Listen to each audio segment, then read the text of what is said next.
চাঁদাবাজ যেন বাংলাদেশে থাকে না।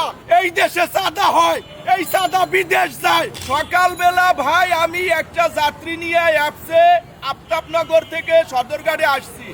আমি যাত্রী নামাইয়া 1 সেকেন্ড টার্মিনালে আমি দাঁড়াই নাই। টার্মিনাল থেকে আমি বের হওয়ার সময় 2 জন লোক হলুদ পোশাক পরা, দেখতে একদম চোরের বাচ্চার মতন চেহারা। তারা আমার সাথে 30 মিনিট বার্গেনিং করছে 50 টাকার জন্য। আমি বলছি টাকা দিব না। এর মধ্যে একটা ঘটনা হইলো, আমি 3 দিন যাবত গাড়ি চালাই না, আমার টাকা পয়সার সমস্যা। আমার যাত্রী আমাকে অ্যাপসে 524 টাকা পে করছে। আমি ওগো টাকা কেন দিব? এখানে তো আমি টার্মিনালে গাড়ি রাখি নাই।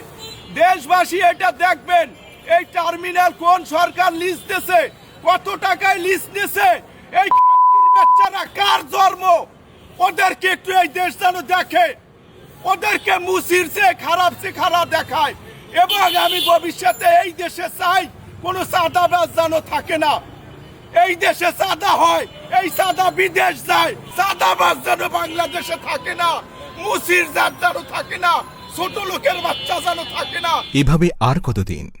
ভোট দিন পরিবর্তনের পক্ষে, ভোট দিন ন্যায় ইনসাফের পক্ষে।